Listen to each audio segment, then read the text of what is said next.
لمواجهة برشلونة بلد الوليد والاكتساح للفريق الكتالوني لضيفه بسباعية نظيفة هناك بملعب لويس كومبانيز. كابتن وائل، كابتن طارق، مع مشاهدينا الكرام نحاول أن نعدد بعض من الإيجابيات الكثيرة خلال هذا اللقاء.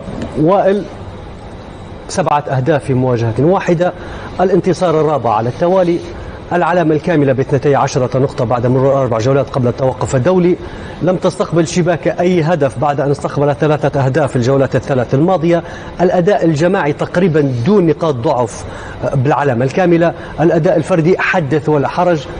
برشلونة رايق اليوم، مبسوط، يمتع فعلا. اليوم استمتعنا بكرة القدم، استمتعنا بفريق برشلونة. اجمالا عودة المتعة والشخصية لبرشلونة اللي افتقدها في الموسمين 3 اللي فاتوا مع تشافي مهند. صعوبات كتيرة جدا كانت موجودة، ولكن مع فليك الأداء أفضل، الأداء أمتع. احنا لسه في البداية، ولكن في علامات ومبشرات بتقول إن برشلونة رجع، برشلونة المتعة، برشلونة القوة، برشلونة التناول الكرات. إنما بص الفعالية اللي عند الفريق والشجاعة والجرأة والشراسة الهجومية اللي الفريق بيلعب بيها، والاندفاع الكبير اللي على مرمى الفرق المنافسة. مواهب كثيرة جدا يلعب بدون كورة، لأنه أفضل اللاعبين يلعب بدون كورة.